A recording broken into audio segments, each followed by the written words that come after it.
नर्मदा मैं तू ठीक आहेस ना? हाँ हो, मी ठीक आहे. ऐक ना, बाहेर चलते का थोडं? कशाले? मी कशाले बाहेर येऊ? नाही म्हणजे बाहेर ती माणसं आली आहेत ना, मग मी कशी येणार बाहेर? बाप्या माणसांसमोर असं बाई माणसाने बाहेर येऊ नये, हो ना काकी? मग मी कशी येणार? अगं नर्मदा, ते काय झालं, तुम्ही इकडे येत असताना आहे ना तुमचा अपघात झाला आणि त्या अपघातात तुझ्या डोक्याला मार लागला म्हणून तुला काही आठवत नाहीये आणि तेच तपासायला आले ते डॉक्टर. काय आहे, तुझा नवरा आहे ना भैरव, त्यांनीच पाठवलंय त्या डॉक्टरांना तुले तपासायले. आणि मग तुले जर काही आठवलं नाही तर तुला असंच राहायचंय का जन्मभर? नाही ना? मग चल चल माझ्या बरोबर. मिनटं, तुम्ही म्हणताय की आमचा अपघात झाला आणि मॅट डोक्याला मार लागला. हां, पण मला जर अपघात झाला, माझ्या डोक्याला मार लागला तर मला त्याचं काही आठवत नाहीये. अगं पण मग त्याच्यासाठीच तर आले ना ते डॉक्टर. तू चल एकदा. मग नाही, तुम्हाला समजी नाही राहिलं मी काय म्हणते ते. हाताले कुठंच असं जखम मार काय बी नाही लागत आहे. मला तसं काही आठवत बी नाही आहे. काकी, तुम्ही म्हणताय यांनी पाठवलंय डॉक्टरांले, तर मग यांनी मला काहून काही नाही सांगितलं? तुम्ही उगाच काय बाई सांगताय का? यांनी नाही पाठवलं ना त्यांनी? नर्मदा, मी काय खोटं बोलीन का माय तुझ्याशी? खरंच तुझ्या नवऱ्याने पाठवलंय. पण त्यांनी पाठवलं असेल तर मला कसं नाही सांगितलं?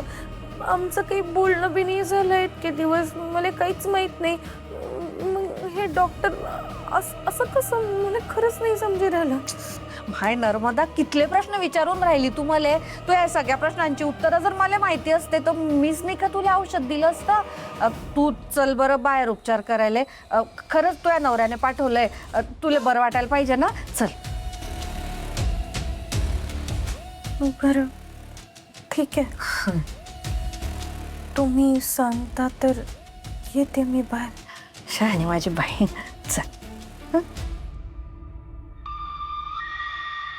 नर्मदा,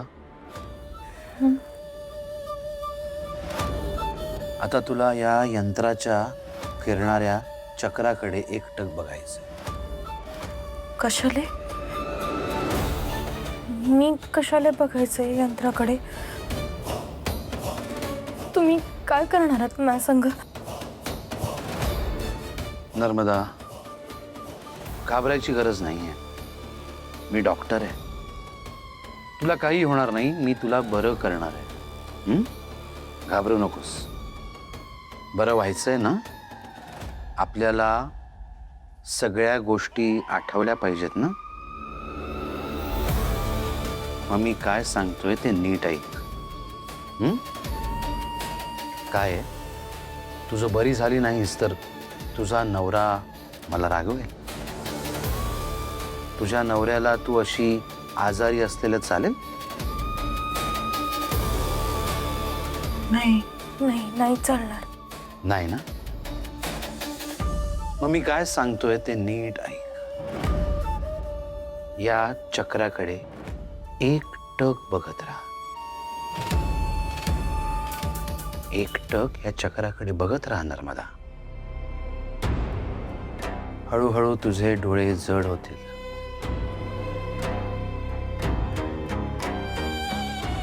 तुला सगळं शांत झाल्यासारखं वाटायला लागेल. डोळे खूपच जड व्हायला लागले तुझे. नर्मदा, आता मी 1 ते 10 अंक मोजेन आणि माझे अंक मोजून झाले की तुला गाढ झोप लागेल. नीट लक्ष देऊ नये. 1 2 3 4 5 6 7 8 9 10.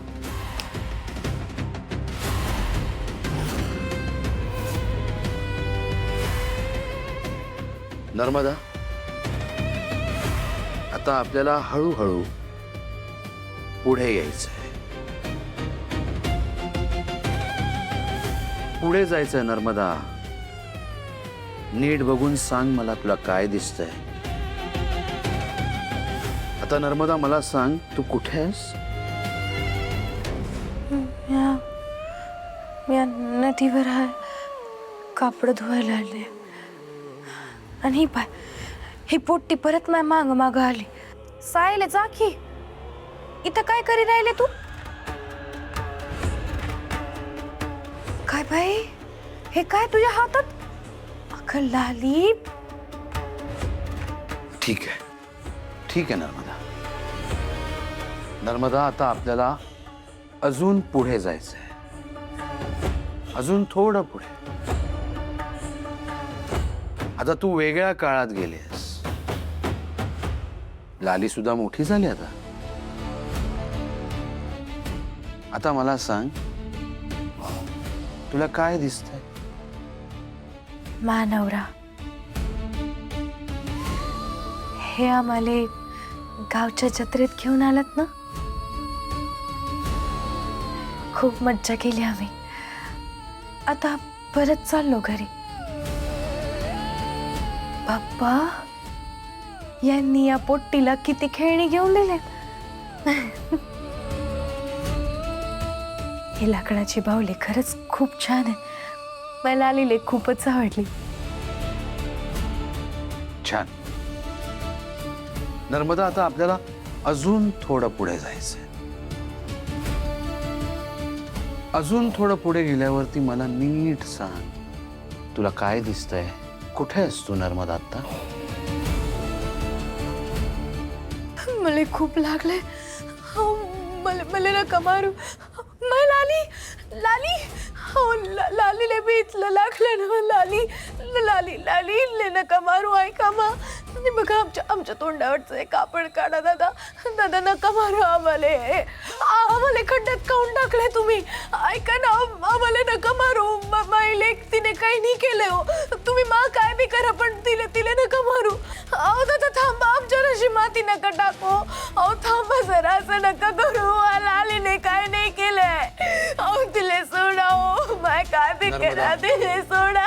नर्मदा, तिले कायले मारताय? नर्मदा शांत हो, शांत हो. नर्मदा अगदी शांत हो, घाबरू नकोस. आता तुला खूप पुढे जायचंय. तू खूप मोठा टप्पा पार केलायस. तू खूप पुढे आलीस. आता तू तर अशा ठिकाणी आलीस की तुझ्या आजूबाजूला मिट्ट काळोख आहे. तुला काहीही दिसत नाहीये, काहीही ऐकू येत नाहीये, काहीही जाणवत नाहीये. खूप पुढे यायचंय. खूप मोठा प्रवास करून पुढे यायचंय तुला. तू आता पुढे येतेस. खूप मोठा टप्पा आपल्याला पार करायचा आहे. नीट लक्ष देऊ नाही.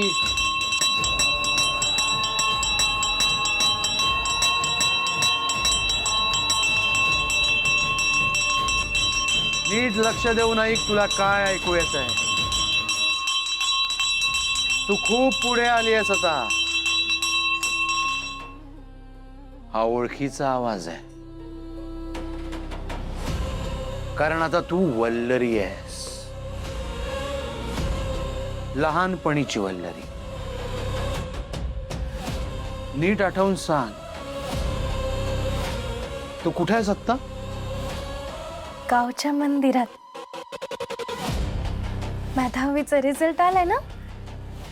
मी पहिली आली आहे. सगळे माझं खूप कौतुक करी राहिले. छान. वल्लरी, आता मी काय बोलतोय त्याच्याकडे नीट लक्ष देऊ नये. आता हळू टप्प्याटप्प्यानं आपल्याला अजून पुढे जायचंय. आता तू शाळेतली लहानपणीची वल्लरी नाही आहेस. आता तुम्ही कॉलेजमधल्या वल्लरी आहात. तुम्ही कॉलेजमधल्या वल्लरी आहात. तुम्हाला वकील बनायचंय, ते तुमचं स्वप्न आहे. आता तुमचं मनोज बरोबर लग्न झालंय आणि वकिलीचं शिक्षण घ्यायला तुम्ही मुंबईला आलात बुलबुल बागमध्ये. तिथे तुम्हाला तुमच्या मैत्रिणी मिळाल्या. नीट लक्ष देऊन आठवा. आता तुम्ही वकील झालेले आहात वल्लरी. तुम्ही खूप खुश आहात आणि आता तर तुमचं स्वतःचं हक्काचं सुंदर घर सुद्धा झालंय. तुम्ही आणि मनोज, तुम्ही दोघेही खूप आनंदी आहात. पण इतक्यातच मनोजच्या बाबतीत काहीतरी भयंकर घडलंय आणि तुम्हाला त्याचं टेन्शन आलंय. तुम्ही ते जाऊन तेजस्वीला सांगितलं. मग तुम्ही आणि तेजस्वीनी मिळून मला इथे बोलवलेत सेशन करण्याकरता आणि आपण आता त्याच सेशनमध्ये आहोत. वल्लरी नीट लक्ष देऊन ऐका. आता आपल्याला त्या सेशनमधनं बाहेर पडायचंय. आपल्याला बाहेर पडायचंय वल्लरी. त्याकरता मी 10 ते 1 उलट अंक मोजणार आहे आणि माझे अंक मोजून झाले की तुम्ही त्यातनं बाहेर येणार आहात. नीट ऐका. 10, 9, 8, 7, 6, 5, 4, 3, 2, 1.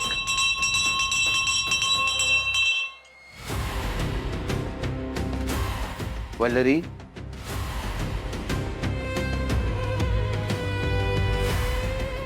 वल्लरी,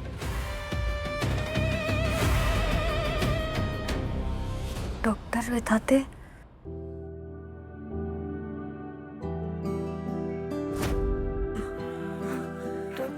तुम्ही वल्लू तू ठीक आहेस ना? तुम्ही सेशन सासूबाई, भाऊजी, अण्णा, तुम्ही सगळे इथे. मला असं का वाटतंय मी तुम्हाला सगळ्यांना खूप वर्षांनी भेटते किंवा तुम्हा सगळ्यांशी खूप वर्षानंतर बोलते. असं का वाटतंय डॉक्टर? असं काही नाहीये वल्लरी. तुमचं सेशन सक्सेसफुल झालंय. तुम्ही त्यातनं सक्सेसफुली बाहेरही आलात. म्हणजे आपलं सेशन सक्सेसफुल झालंय. पण एक मिनिट, आपलं सेशन इथे या घरात कसं कंटिन्यू होतंय? आपण तेजाताईंच्या घरी होतो ना? आणि तेजाताई कुठे आहेत या सगळ्यात? तेजाताई का दिसत नाहीये तिथे? अगं तेजाताई आणि हर्षित बाहेर गेलेत. काय की हर्षित आला होता, त्याला माहितीच नाही ना इथे काय सुरू आहे ते. तो आला आणि घाईघाईत तेजाताईंना घेऊन गेला. व्हॅलेंटाईन्स डे आहे ना, त्याच्या सेलिब्रेशनसाठी ते दोघं बाहेर गेलेत. तुम्ही जे काही म्हणताय ते मला पटतंय असं वाटतंय का तुम्हाला? तेजाताईंनी साधं लग्न सुद्धा माझ्याशिवाय केलं नसतं. मग माझं हे सेशन सुरू असताना त्या व्हॅलेंटाईन्स डेला जातील असं खरंच पटेल का मला? हे शक्यच नाही. डॉक्टर निदान तुम्ही तरी खरं सांगा प्लीज. आय एम सॉरी, पण वल्लरी आत्ता तुमचा अंदाज चुकलाय. हर्षित आणि तेजस्वी खरंच बाहेर गेलेत. असं कसं करू शकतात तेजाताई? सेशन सोडून? नाही, मला काही पटत नाही. It's okay, it's okay Vallari. Let's concentrate की तुमचं हे सेशन सक्सेसफुल झालेलं आहे. सो आय थिंक तुम्ही थोडा आराम केला पाहिजे. हं? आणि मी निघतो आता.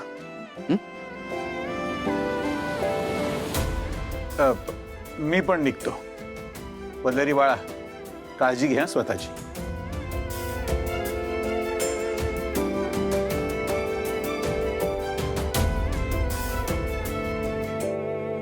सावकाश सावकाश. तुम्ही चिडलात का माझ्यावर? तुम्ही नाही म्हणत असताना सुद्धा मी सेशन घेतलं. सॉरी, पण मला असं वाटतं की नाही वल्लू, नाही चिडलो तुझ्यावर आणि चिडणारही नाही.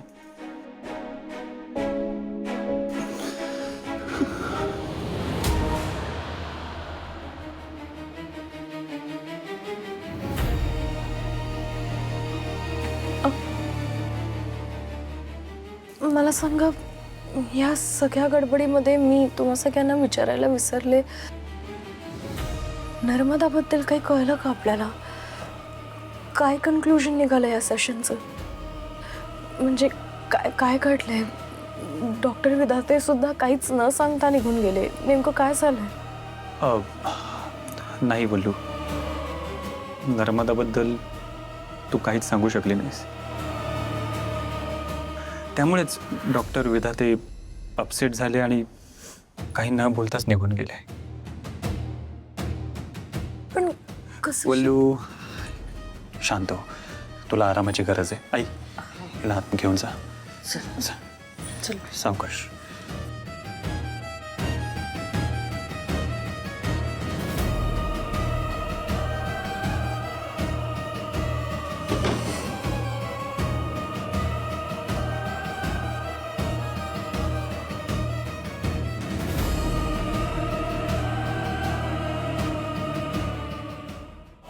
अजून एक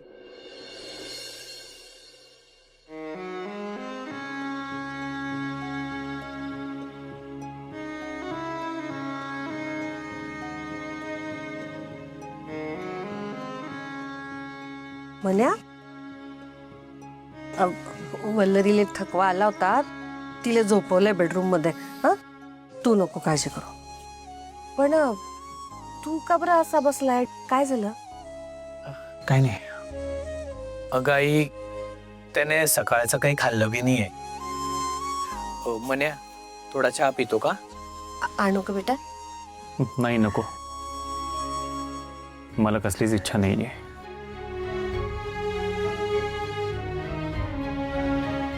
मला फक्त वल्लरीची काळजी लागली. तिची सगळ्यात जवळची मैत्रीण तेजाताई तिचं सेशन सुरू असताना तिच्याजवळ का नव्हत्या याचं उत्तरही देऊ शकलो नाहीये मी तिला. इतकी कठीण परिस्थिती होऊन बसली आहे. हे सगळे जेव्हा तिला कळेल तेव्हा किती मोठा धक्का बसेल याचा विचारही नाही करवत आहे मला. कधी थांबेल हे सगळं? म्हण्या, अरे आता सगळं व्यवस्थित विरायलंय ना. आणि मला सांग, आता जी आपल्यामध्ये आहे ती नर्मदा नाही तर वल्लरी आहे. हे बी काही कमी आहे का? हळूहळू सगळं व्यवस्थित होणार आहे. तू थोडा वेळ दे ना. मी तुला बोललो होतो ना, वेळच या सगळ्यावरचं औषध असतं बो. म्हण्या, एक काम कर ना, तुम्ही ते असं वेगवेगळे दिवस नाही का साजरे करत, ते असे फुगे बिगे पसरवून मेणबत्त्या लावून असं काहीतरी करणं वल्लरीसाठी. म्हणजे तिला असं वाटेन की आता पहिल्यासारखं सगळं व्यवस्थित झालेलं आहे. हा, अजून एक मला कळतंय तुम्ही तुमच्या दोघांच्या चांगल्यासाठी सांगताय सगळं, पण वल्लरीची अशी अवस्था बघितल्यावर असं वाटतं की कसं काय सेलिब्रेशन करावं काहीच कळत नाहीये. म्हणे अरे असं काय करतो तू? वल्लरीले काय कारण सांगितलं की हर्षित आणि तेजा कुठे गेले? ते सांगते मी तुला साजरा करायला. अरे नाही का तुम्ही ते गुलाब देता, चॉकलेट देतात, काय काय म्हणतात त्याला, ते व्हॅलेंटाईन का व्हॅलेंटाईन, ते कर तू. म्हणजे बरं वाटेल तिला. आणि असं पण आहे ना, आज कीर्तन आहे मंदिरामध्ये, उशिरापर्यंत चालेल. मी मयाले घेसन कीर्तनाला जाते, म्हणजे तुम्हाला दोघांना एकमेकांसोबत वेळ घालवता येईल ना, एकांत मिळेल तेवढाच. म्हण्या, आता वल्लरीची तब्येत बरी होणं जास्त महत्वाचं आहे. तुम्ही एकमेकांसोबत चांगला वेळ घालवा.